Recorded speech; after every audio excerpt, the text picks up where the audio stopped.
Welcome to VVB9 news channel. Jagan పర్యటనలో 500 మంది అనుమతి. బంగారుపాలెంలో ఈ నెల 9న మాజీ సీఎం జగన్ పర్యటనకు సంబంధించి అనుమతుల వివరాలను చిత్తూరు ఎస్పీ విఎన్ మణికంఠ చందోలు వివరించారు. మ్యాంగో మార్కెట్లో 500 మందికి హెలీప్యాడ్ వద్ద 30 మందికి అనుమతి ఉందని చెప్పారు. రోడ్ షోలు ఇతర కార్యక్రమాలకు అనుమతి లేదని స్పష్టం చేశారు. జగన్ భద్రతకు అన్ని ఏర్పాట్లు చేస్తున్నామన్నారు. గత పర్యటనలో చోటు చేసుకున్న ఘటనలను దృష్టిలో ఉంచుకొని ముందస్తు చర్యలు చేపట్టామని తెలిపారు.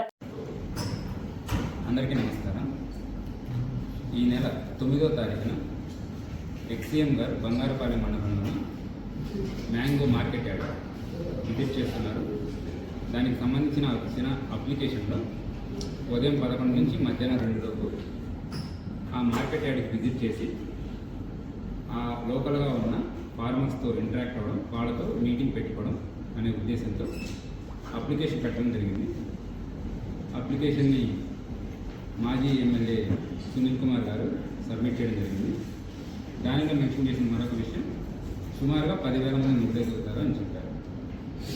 సో ఇచ్చిన అప్లికేషన్ యొక్క పర్పస్ మ్యాంగో ఫార్మర్స్తో ఇంటరాక్ట్ అవ్వడం, వాళ్ళతోనే మాట్లాడడానికి, వాళ్ళ కష్ట నష్టాలు తెలుసుకోవడానికి, అలానే ప్రభుత్వం ఏదైనా సరే చేస్తుందా, ఏం చేయట్లేదు అనే ఉద్దేశంతో వాళ్ళని మాట్లాడి వాళ్ళ దగ్గర నుంచి ఫీడ్బ్యాక్ తీసుకోవడానికి వస్తున్నారు.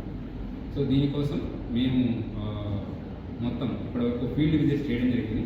అలానే హెలీప్యాడ్ ఎక్కడ ఉంది, మ్యాంగో మార్కెట్ యార్డ్కి ఏ రూట్లో వస్తుంటారు, దీని గురించి మొత్తం వర్కౌట్ చేయడం జరిగింది. ఈ వర్కౌట్ చేసిన తర్వాత మేము హెలీప్యాడ్ వద్ద సుమారుగా 30 మందికి మనం పర్మిషన్ ఇవ్వడం జరిగింది. అలానే కాన్వాయ్ వెహికల్స్కి పర్మిషన్ ఇవ్వడం జరిగింది. మార్కెట్ యార్డ్ దగ్గర రోజు 500 మంది రైతులకు పైగా వాళ్ళ వెహికల్స్లో వస్తుంటారు. సో ఈ మీటింగ్ కొరకు, ఇది పబ్లిక్ మీటింగ్ కాదండి, ఓన్లీ మ్యాంగో ఫార్మర్స్తో మాట్లాడడానికి, వాళ్ళతో ఇంటరాక్ట్ అవుతున్న ఇష్యూ కోసం వస్తున్నాం కాబట్టి మనం మరొక 500 మందికి వచ్చి ఇంటరాక్ట్ అవ్వడానికి పర్మిషన్ ఇవ్వడం జరిగింది.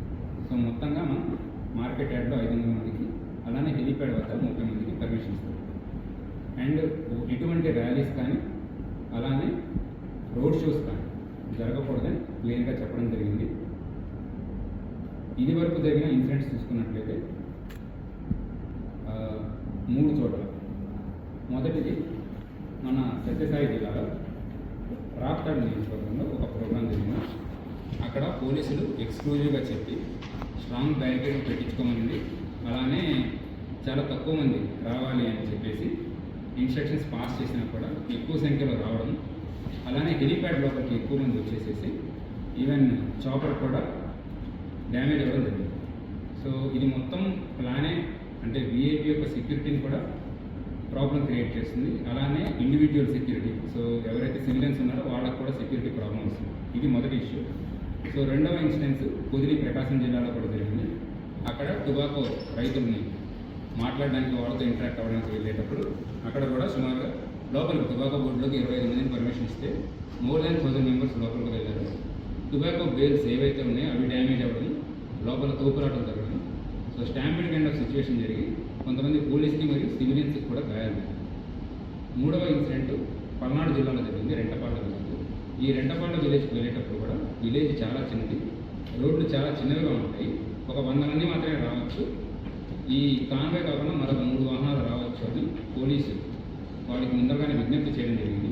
బట్ ఇది కాకుండా నేషనల్ హైవే మొత్తం బ్లాక్ కావడం, అలానే నేషనల్ హైవే మీదే ఒక వ్యక్తి ప్రాణం పోవడం, అంబులెన్స్ సర్వీసెస్ కూడా డిస్టర్బ్ అవ్వడం జరిగింది. ఇవన్నీ కూడా దృష్టిలో పెట్టుకొని, అలానే ప్రస్తుతం మన బంగారుపాలెంలో ఉన్న political scenario, law and order situation కూడా దృష్టిలో పెట్టుకొని మనం ఈ 500 మందికి, అలానే హెలీప్యాడ్ వద్ద 30 మందికి పర్మిషన్ ఇస్తాం. దీనితో పాటు లా అండ్ ఆర్డర్ సిచ్యువేషన్ తప్పకూడదు, అలానే ఎవరికి ఎటువంటి ప్రమాదం జరగకూడదు, విఐపి వచ్చి సేఫ్గా వెళ్ళాలి అనే ఉద్దేశంతో మనం మరికొన్ని కండిషన్స్ కూడా పెట్టాము. ఇందులో ఉన్న కండిషన్స్, ఏ ఏరియా అయితే సరే మనము మ్యాంగో మార్కెట్ యార్డ్ ఉందో దాని పక్కనే కూడా స్కూల్స్ ఉన్నాయి, అలానే చాలా పెట్రోల్ బంక్స్ ఉన్నాయి. సో స్కూల్స్ అవన్నీ కూడా టైం లేట్ అయితే డిస్ట్రప్షన్ అవుతుంది, పిల్లలకి ఇబ్బంది అవుతుంది, ఇన్కన్వీనియన్స్ అవుతుందనే ఉద్దేశంతో మనము వాళ్ళకి స్ట్రిక్ట్గా టైమింగ్స్ ఫాలో అవ్వమని చెప్పడం జరిగింది. అలానే హెలీప్యాడ్ వద్ద ఇంతకుముందు జరిగిన ఇన్సిడెంట్స్ని దృష్టిలో పెట్టుకుని స్ట్రాంగ్ బ్యారికేడింగ్, డబుల్ లేయర్ వేసుకోమని చెప్పడం జరిగింది. ఏరియాలో ఎటువంటి ఇష్యూస్ జరగకుండా CCTV కెమెరాస్ వాళ్ళని పెట్టించమన్నాము. అలానే హెలీప్యాడ్ వద్ద 30 మందికి మాత్రం పర్మిషన్ ఇవ్వడం జరిగింది. మ్యాంగో ఫార్మర్స్తో వాళ్ళు ఇంటరాక్ట్ అవ్వడానికి 500 మందికి, ఎటువంటి పబ్లిక్ మొబిలైజేషన్ జరగకూడదు. అలానే ఇంపార్టెంట్ జంక్షన్స్ వద్ద ఎటువంటి ట్రాఫిక్ జామ్స్ దయచేసి క్రియేట్ చేయవద్దు, మొబిలైజేషన్ చేయవద్దు అని ఎక్స్క్లూజివ్గా చెప్తున్నాము. దీనికి సంబంధించి నోటీసెస్ కూడా ఇవ్వడం జరుగుతుంది. ఇదంతా కూడా మనము కండిషన్స్లో మెన్షన్ చేసి మనం కండిషనల్లో ఉన్న పర్మిషన్స్ ఇస్తున్నాము. సో ప్రీవియస్ ఇన్సిడెంట్స్ ఇవన్నీ దృష్టిలో పెట్టుకొని మేము చేసే విజ్ఞప్తి ఒకటే, ఎవరు కూడా ఎక్కువ సంఖ్యలో మొబిలైజ్ చేయవద్దు. ఇది అతిక్రమించి ఎవరైనా మొబిలైజ్ చేసినా, అలానే పబ్లిక్ ఇన్కన్వీనియన్స్ జరిగినా, ఎటువంటి లా అండ్ ఆర్డర్ ఇన్సిడెంట్స్ వచ్చినా ఖచ్చితంగా చట్టపరంగా చర్యలు తీసుకోవడం జరుగుతుంది.